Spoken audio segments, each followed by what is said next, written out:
We've been talking about the question what arguments might be offered for the existence of a soul, and the family of arguments that we're considering initially are arguments that get known as inference or inferences to the best explanation. The thought is that there's something about us that needs explaining. We can't explain it in purely physical terms, and so we need to posit the existence of a soul.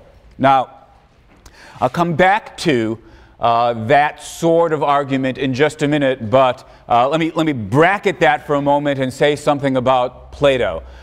Starting next week, we're going to be looking at Plato's dialogue, the Phaedo. And so, although I'll be saying a great deal about the Phaedo once we turn to it, I want to just take a minute or two and say a couple of introductory remarks. I don't know how many of you have not read any Plato before, but for those of you who haven't, I actually think you're in for a treat.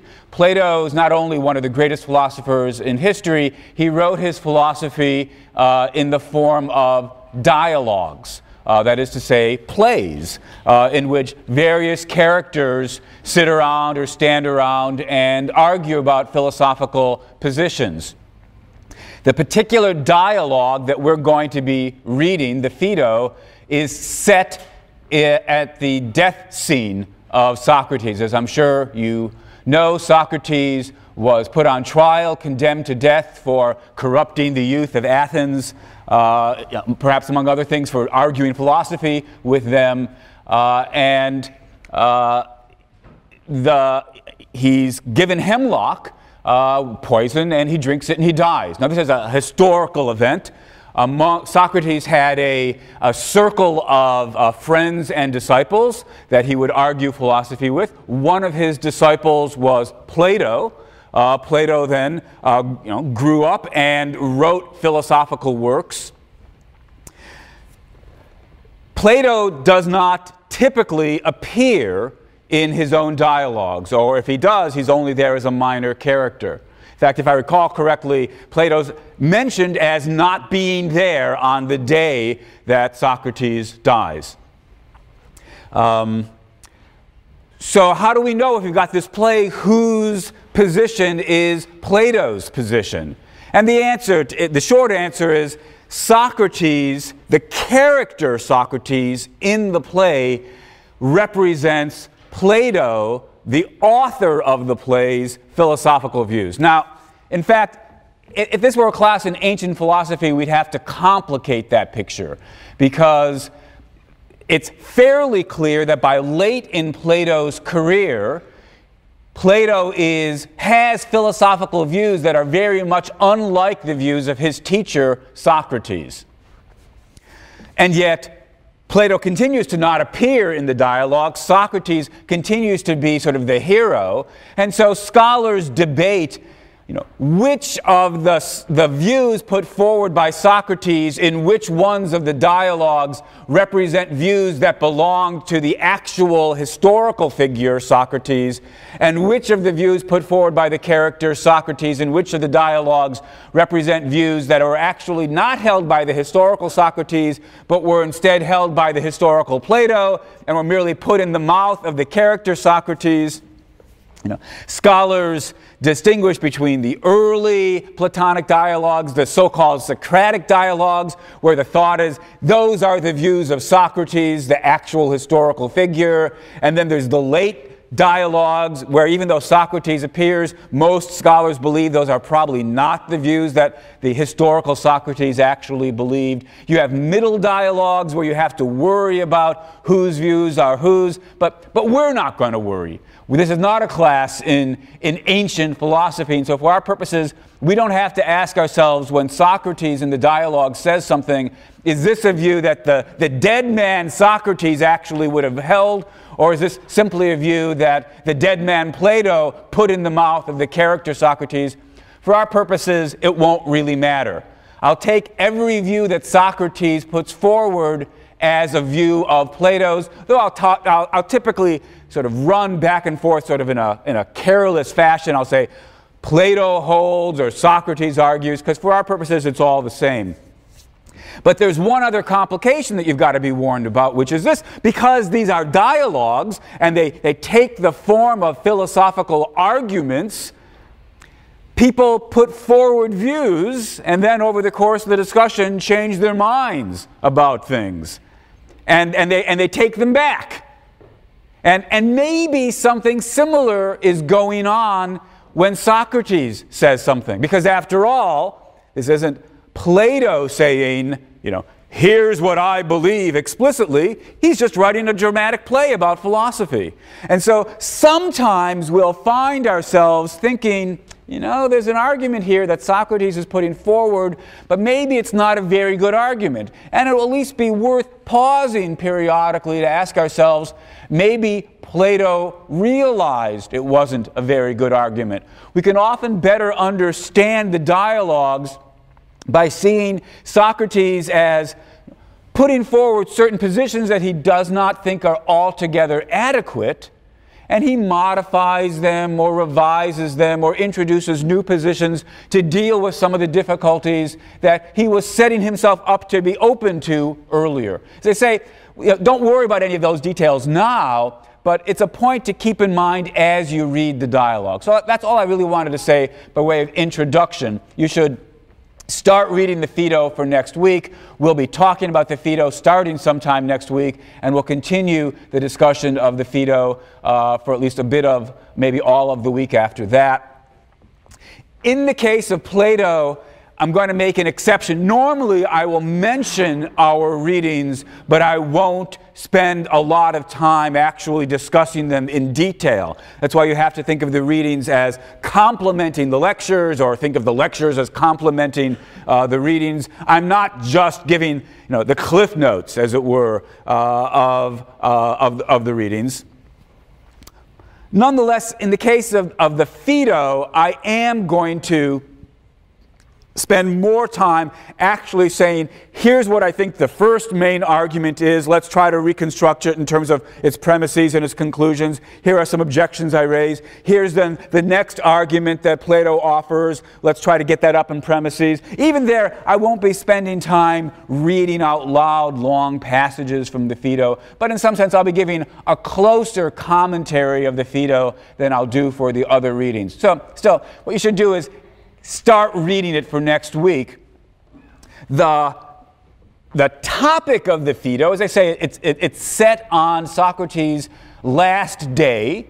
At the end of the dialogue, he drinks the hemlock and he dies. And perhaps unsurprisingly, what he does with his friends up until that moment is he argues about the immortality of the soul. Quite strikingly, Socrates is not upset. He's not worried about the fact that he's going to die. He actually welcomes this in a certain way because he believes his soul is immortal.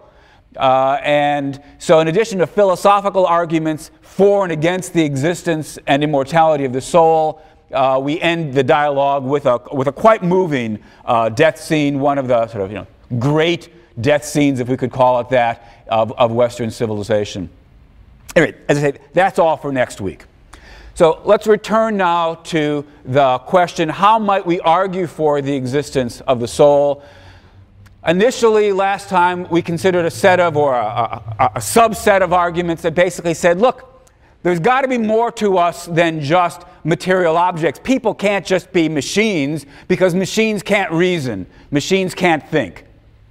And I said, that doesn't seem to be a compelling argument. After all, chess-playing computers, it seems, can reason. They have beliefs about what I'm likely to do next. They have desires about the goals that they're trying to achieve. They reason about how best to defeat me. And it's worth pointing out that, it's a point that I didn't make last time, it's worth pointing out that what the computers, at least the best chess-playing computers, don't do, indeed, no computer actually does this. You might think that what a chess-playing computer does is just this. It calculates every possible branch, every possible game from here on out. And then it sort of works backwards. Or these are the ones where it will win, and so it only makes the moves where it can sort of look ahead 20 moves, right? And see which branches have the computer winning. That is not the way chess-playing programs work, for the simple reason that the number of possible chess games is so huge that computers can't calculate it. They'd be busy for thousands of years. I mean, we can do that sort of thing. When you play tic-tac-toe with your, 7-year-old nephew or niece, you just look ahead and work backwards. Well, if I do that, he'll do that, and he'll do that, and then he wins, so I won't do that, right? But we can't do that with chess. There's just too many games. So how do chess-playing programs, in particular the best chess-playing programs, how do they work? Well, they play chess the same way you do. They have various ideas about which pieces are more powerful, and so they're more important to protect. They've got various ideas about which strategies tend to be successful, what sorts of dangers come along with them. If you're a serious chess player, you might study some of the great games of chess history, and indeed, when they program these things, the programmers will feed in game after game after game of the great chess games in history, and then armed with all of that, you sort of do your best. And when you lose a game, you kind of make a mental note to yourself, that really screwed me up, let me try something different next time, and you avoid those sorts of moves. That's how chess-playing programs work as well. Jumping ahead, let me make a remark about this because this is going to be relevant for something I'll get to in a couple of minutes. What this means, the implication is that if you're playing a great chess-playing program, it's not as though the way to tell what it's going to do is to study its program and think it through. The people who design these programs, presumably fairly decent chess players themselves, the people who design these programs, when they're playing the programs, they're not thinking to themselves, let's see, I programmed this computer so that when I move a queen forward to this space, it should come out with the bishop. That's hopeless, because the program is constantly revising its strategies in light of what's worked and what hasn't worked in the past. When the programmers play these programs, or indeed when anybody, a good chess player, plays these programs, the best way to try to beat them is simply ask yourself, what's the best move to make right now?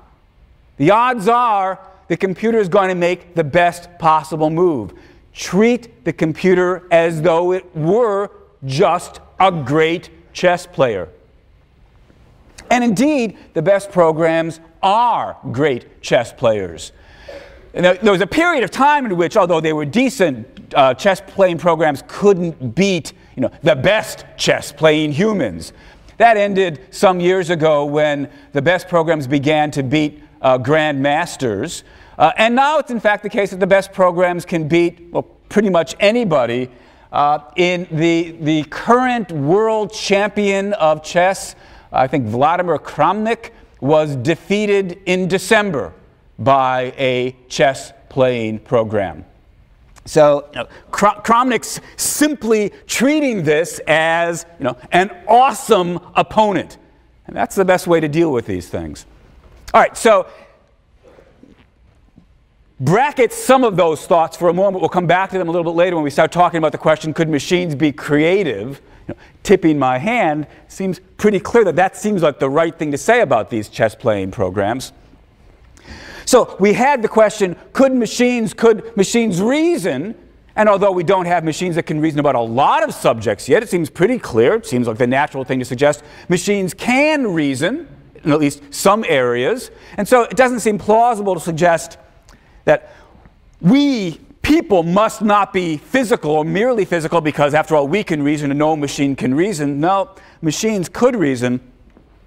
But this prompts a different move on the part of the defender of souls. Perhaps the argument shouldn't be, we have to believe in souls because no mere physical object could reason. Perhaps the argument should be, we have to believe in souls because no mere physical object, no machine could feel. We have emotions. We love. We're afraid. We're worried. We get elated. We get depressed. So perhaps the argument should go, yeah, Thinking, that's the sort of thing a machine can do. You know, we call them thinking machines. But feeling, that's the sort of thing no machine could do. No purely physical object could feel anything, could have emotions. And so, since we clearly do feel things, there must be more to us than a physical object. Now, I think it is plausible to suggest that unlike the case of chess-playing computers, we don't yet have machines that feel things. So, but the question isn't, do we? The question is, could there be a machine that could feel something, could have an emotion of some sort? So let's go a little science fiction-y and think about some of the robots that have been shown in science fiction movies, some of the computer programs that have been shown in science fiction movies, or science fiction novels, or what have you. When I was a kid, there was a television show called Lost in Space. I'm afraid I've forgotten the name of the robot that was on that show. But as it was the case, it was a TV show, and so, sure enough, every single episode, some new dramatic danger would take place. And the robot would start, whizzing and binging and shout out, "Danger, Commander Robinson. Danger, Will Robinson." That was it. "Danger, Will Robinson." It seemed as though the robot was worried. More recent example. A number of you have probably read some of Douglas Adams's books, The Hitchhiker's Guide to the Galaxy, and the sequels to that. There's a robot in those books, Marvin, who's depressed, I think is the simple word about it. He sort of is very smart. He's thought about the universe, thinks life is pointless, and he acts depressed. He talks to another robot, depresses the other robot commits suicide. All right, seems natural to ascribe depression to Marvin, the robot. That's how he behaves. Or my favorite example, the movie 2001, A Space Odyssey. Now, I've got to tell you, for those of you who've not seen this movie, I'm about to spoil it. All right, so you cover your ears. In 2001, A Space Odyssey, we get some kind of indication that there's life on another planet. It's all very mysterious. And we send off a spaceship to investigate the markings, the radio signals from the other place. This is a very important mission. And so there is a computer program named HAL that helps run the ship and takes a lot of the burdens off of the part of the human astronauts who are on the ship. Hal's got the goal, in terms of reasoning, desires, and so forth and so on, Hal's got the goal of making sure the mission is successful, but Hal thinks to himself, fairly plausibly, humans really screw things up. This is a very important mission. Let's kill the humans to make sure they don't screw things up. One of the astronauts, discovering the plot, attempts to stop Hal and proceeds to do the only thing he can do to defend himself against Hal, which is shut down the program. Basically, killing, if we can talk that way, killing Hal. Meanwhile, as all this is going on, Hal and Dave, the human astronaut, are talking to each other. Hal realizes what's going on. Hal tries to stop Dave, understandably enough. And Hal says, as Dave begins to shut down Hal's circuits, "I'm afraid. I'm afraid, Dave." What's he afraid of? He's afraid of dying. It seems perfectly natural, right, to ascribe fear to Hal. Hal is behaving in exactly the way you would expect him to behave, or it to behave, if it felt fear. It's got reason to be afraid, it's behaving appropriately, it's telling us that it's afraid. It seems natural to say, Hal's afraid.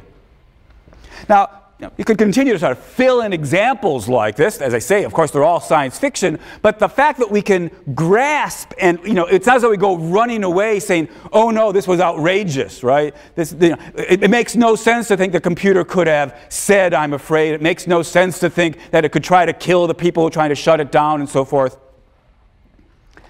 Well, that seems to me to be, well, prejudice, as I said last time. The natural inclination here is to say, these computer programs, these robots are feeling emotion. But there's no particular reason to think there's anything going on there than the circuits. They're just physical objects, programs on machines.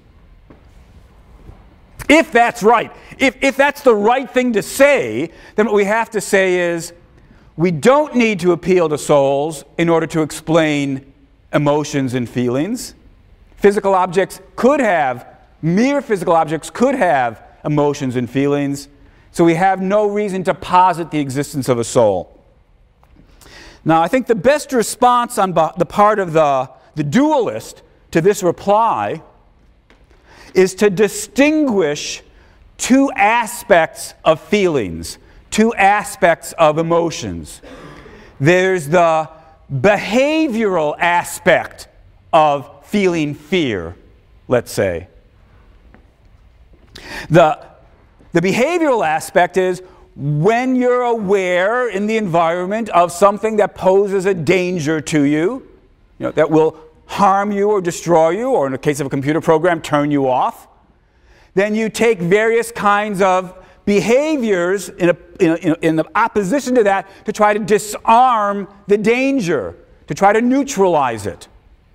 This is just a matter of beliefs, goals, responses, planning, the sort of thing that we already saw the chess-playing computer can do. That behavioral side of emotion seems pretty plausible to think robots could do that. Physical objects could do that. But, and here's the crucial point of this objection, there's another side or another aspect to emotions and feelings. It's the sensation of what it's feeling like. That's why we call them feelings, after all. What it's feeling like on the inside, as it were, while all this behavioral stuff's going on. When I'm afraid, I have this certain sort of clammy feeling, or my heart's going poundingly, your blood is racing, right? When you're afraid, you've got this sinking feeling in the stomach. When you're depressed, there are these, well, we could call them experiences, though the word experience is also somewhat ambiguous. So we'll use it for the moment. There's an experience that goes along with each emotion. There's what it feels like to you when you're afraid. What it feels like to you when you're worried or depressed or joyful or in love. And the thought, and I think this is a pretty powerful thought, is that even if the robots are behaving behaviorally, they've got the behavior side of the emotions down, they don't have the feeling side at all. Now, once you start thinking these thoughts, there's no need to restrict yourself to emotions. The missing stuff, the missing thing is there in all sorts of familiar humdrum ways as well. So, right now I'm looking at the chairs in the auditorium. There's some kind of shade of blue.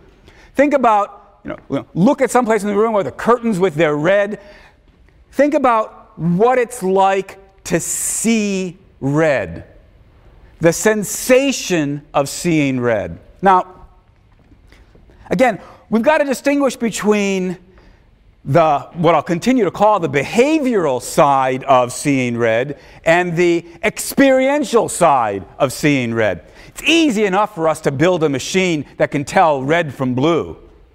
Just checks and sees what kind of light frequencies are bouncing off the object. And so we can build a machine that could sort red balls from blue balls. My son has a little robot that can do that. Still, when you think to yourself, what's going on inside the machine? What does it feel like to be the machine while it's looking at, well, it's got its little light sensors, pointed at the red ball? Does it have the sensation of seeing red? What I suppose you want to say, certainly what I want to say is, no, it doesn't have that sensation at all. It's sorting things based on the light frequencies, but it doesn't have the experience of seeing red.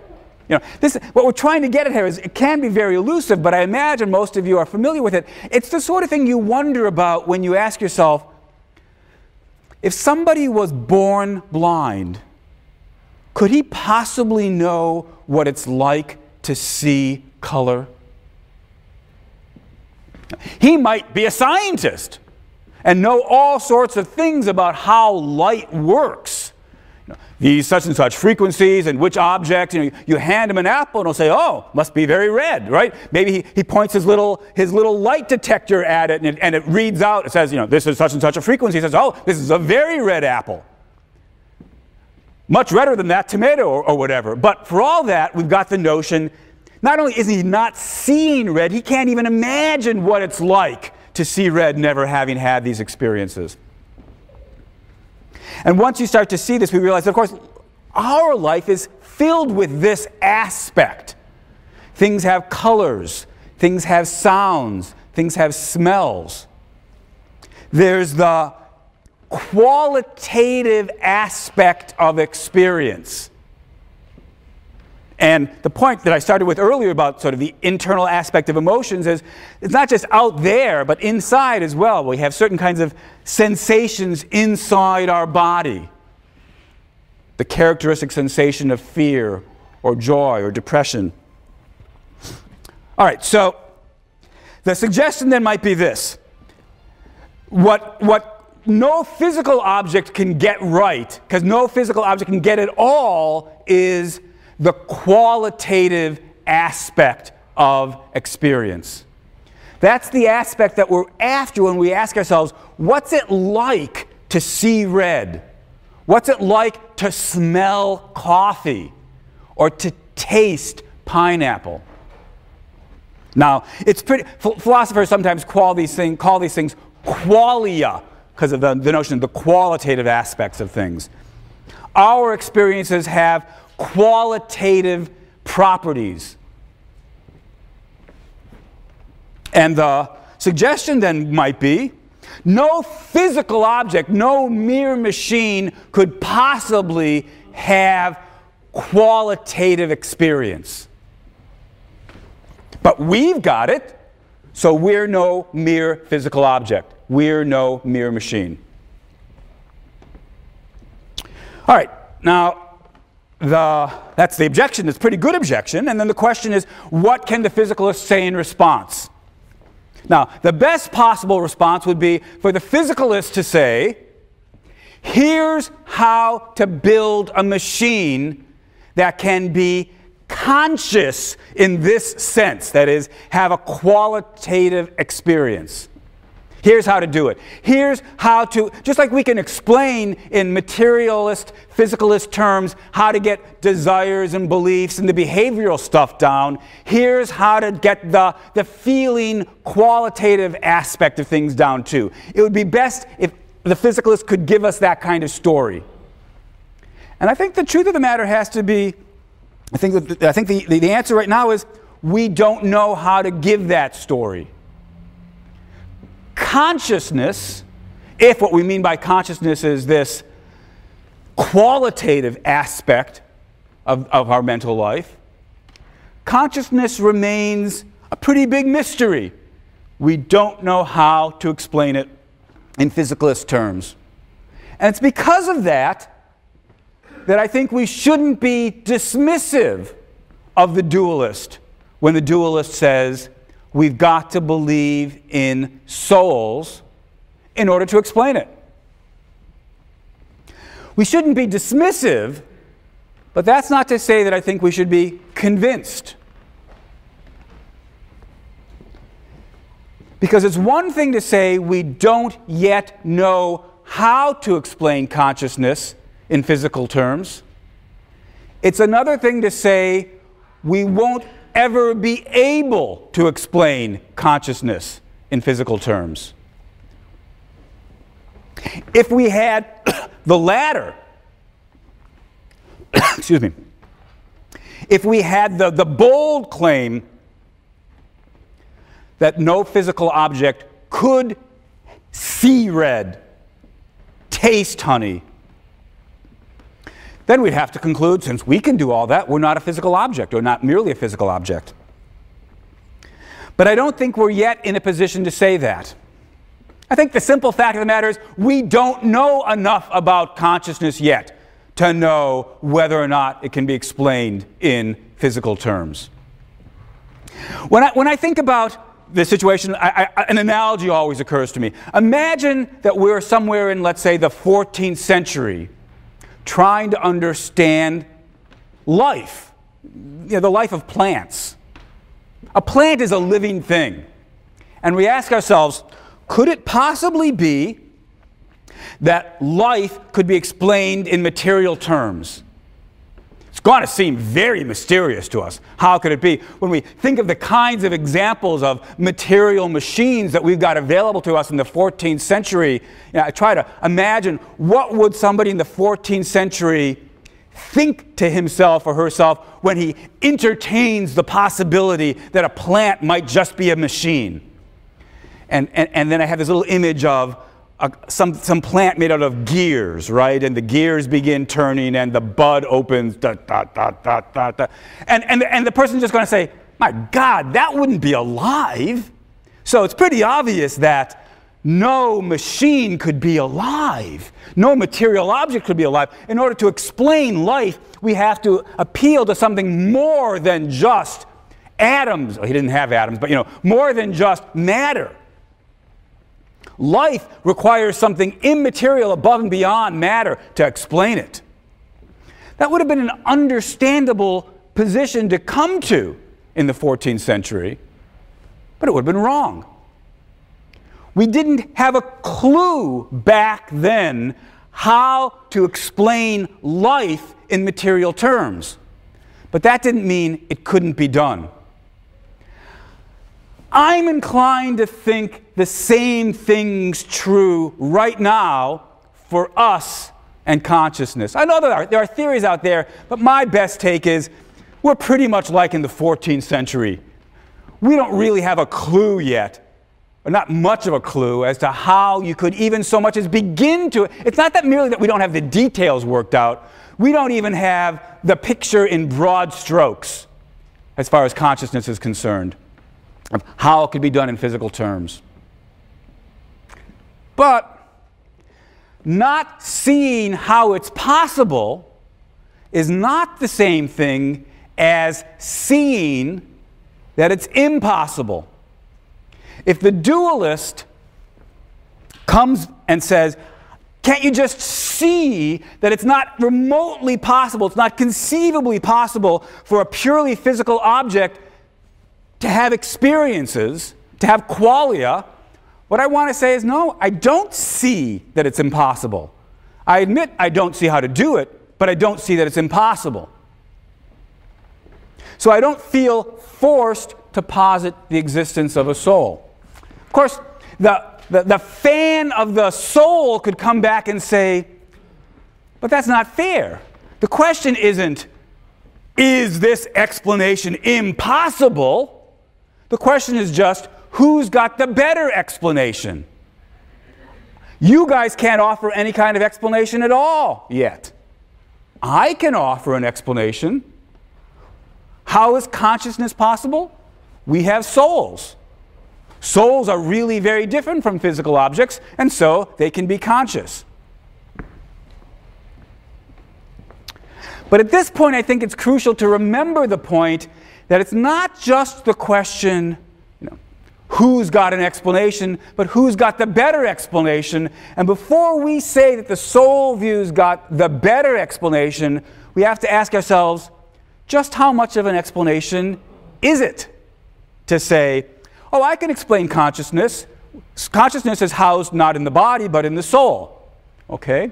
How exactly is it that a soul can be conscious, we ask. And then the soul theorist says, well, it just can. That's not really much of an explanation. I don't feel I've got any sort of account going here as to how consciousness works, even if I become a dualist. If the dualist were to start offering us, some elaborate theory of consciousness, well, there's these sorts of soul structures and those sorts of soul structures, and these create these sensations and those create those sensations, and here's a theory, well, then I'll begin to take it seriously as an explanation. But if all the soul theorist is just saying is, nah, you guys can't explain it, and I can because I say this is an explanation, then I find myself wanting to say, that's not really any better. That's no improvement at all. There was a question or a comment. Yeah, it seems to me that you're holding a bit of a double standard. Yeah. Because you're trying to defend the physicalist point of view by saying that we do not yet have the scientific or technological capabilities to explain the consciousness. Well, is it not also possible that we do not yet have the scientific or technological capabilities to detect the soul? Good. So the question was, first was the accusation before the question, that I'm holding a sort of double standard. I'm defending the physicalist by saying, don't blame us, we don't know how to explain it yet. Why aren't I allowing the soul theory to say, don't blame us, we don't know how to explain it yet? Good question. And my answer is, in some sense, I think this one's a tie, right? I think the soul theorist doesn't have an explanation. The physical theorist doesn't have an explanation. As far as I can see right now, nobody's got a good explanation about how consciousness works. It's a bit of a mystery right now. So I don't mean, I hope I haven't been doing this, it's not so much a double standard, indeed, it's a tie. But notice, if it's a tie, that doesn't give us what we were looking for. What we were looking for, after all, was some reason to believe in souls. And if the best the soul theorist can say is, I can't explain it, neither can you, that's not a reason to believe this side. We already believe there are bodies. We already know bodies can do some pretty amazing things. The question we're asking is there a good reason to add to our list of things there are? Is there a good reason to add the soul, something immaterial? And if the best that the soul theorist has is, maybe we need this to explain something that I don't see how you guys can explain, maybe this would help, though I can't quite see how either, that's not a very compelling argument. So what I'm inclined to think with regard to this particular strand, or this particular version of the argument is, the jury's still out. Maybe at the end of the day we'll give it our best. We'll decide, you can't explain consciousness in physical terms. We'll begin to work out some sort of alternative immaterial theory. Maybe at the end of the day we will decide we need to believe in souls. But right now, I don't think the evidence supports that conclusion. Still, there's other possibilities. Consider creativity. Here's another version of an argument that goes from inference to the best explanation. Creativity. It says, people can be creative. We write new pieces of music. We write poems. We prove things in mathematics that have never been proven before. Or we find new ways to prove these theorems or what have you. And we can be creative. No mere machine can be creative. So we must be something more than a mere machine.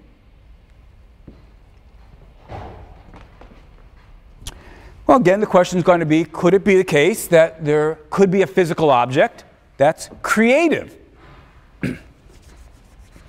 And I'm inclined to think yes. In fact, I already suggested as much when I talked about the chess-playing computers. The chess-playing computer programs think of moves, think of strategies no one's thought of before.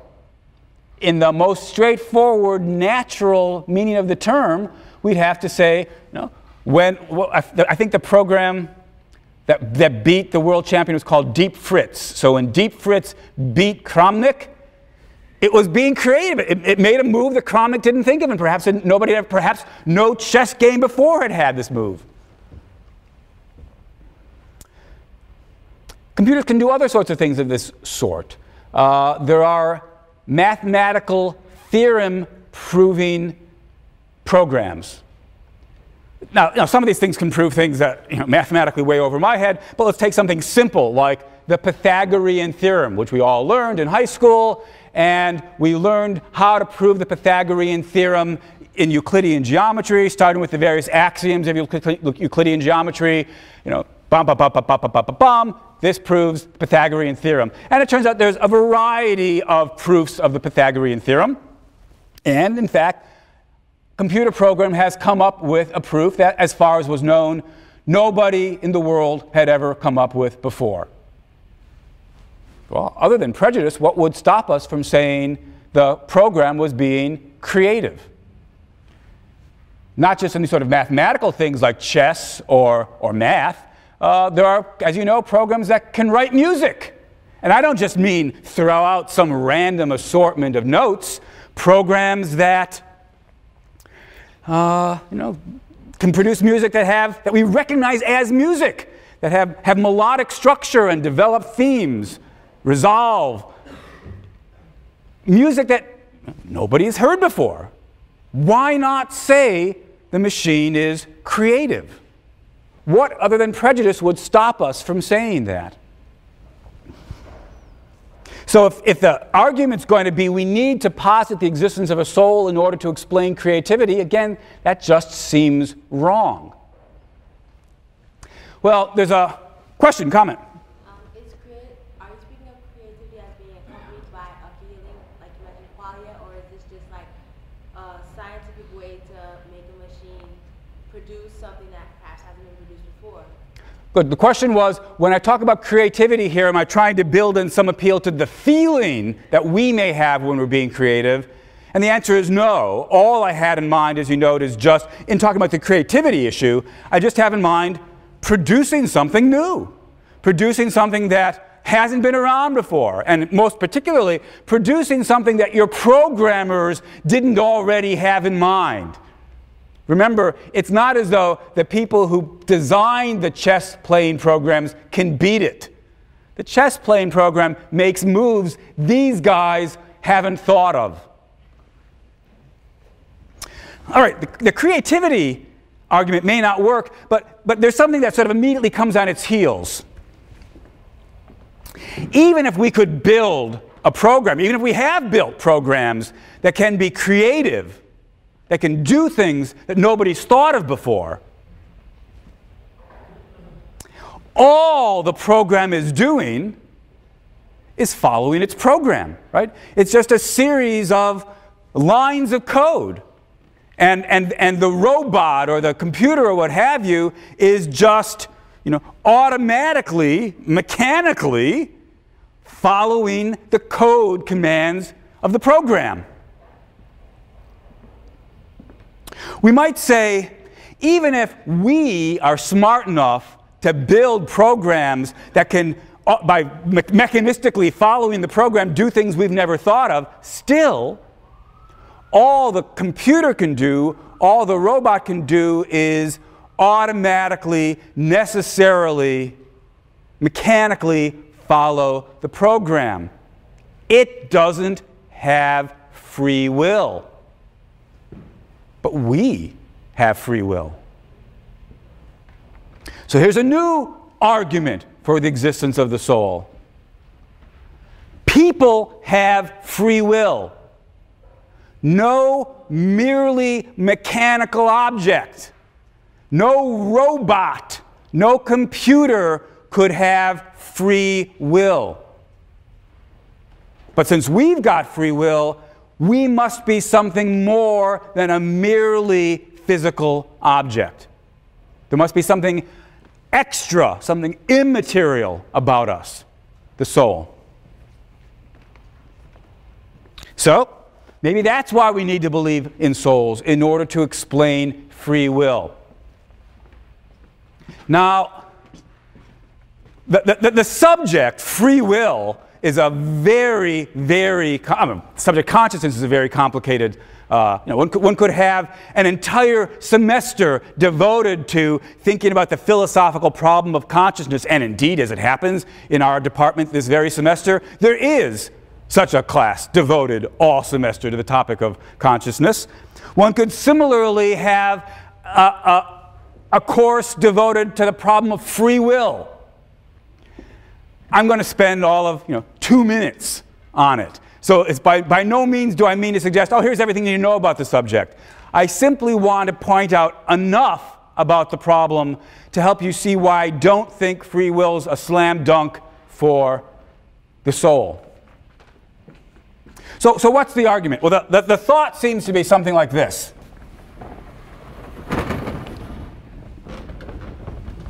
One, we have free will. Two, let me say something about this. What is it about the thought that the computer is just following a program?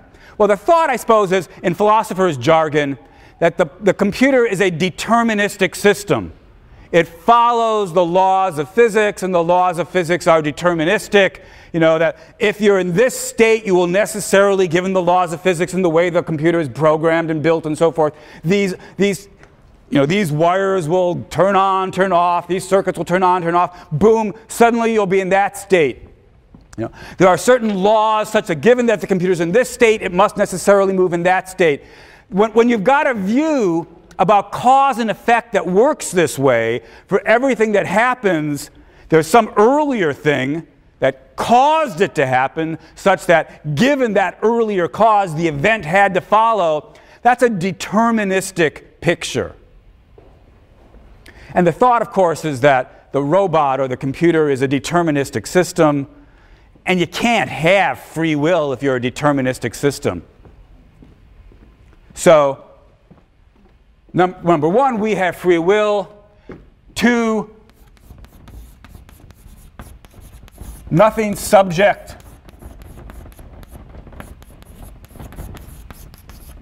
to determinism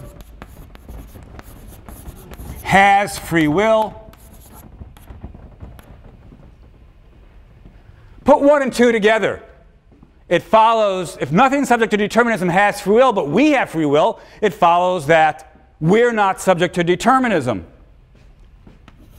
Suppose we then add 3, all purely physical systems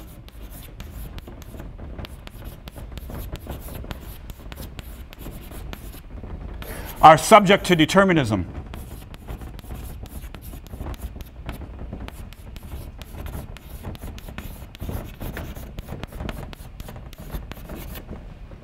Well, 1 and 2 gave us that we are not subject to determinism.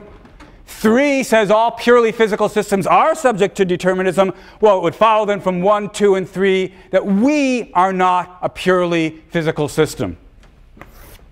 So, conclusion, 4, we are not a purely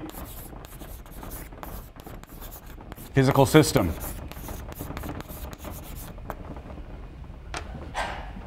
All right, that's the argument from free will. Now, the argument is valid, that's philosophers' jargon, that is to say, given the 3 premises, the conclusion really does follow. The interesting question is, are the 3 premises true? And they've got to all be true. It's got to be that every single one of them is so. I'll just spend a minute more on this starting next time, but the point to think about for next time is just, is it really true that all 3 of the premises are true, or might one or more of them be false? All right, that's where we'll start next time.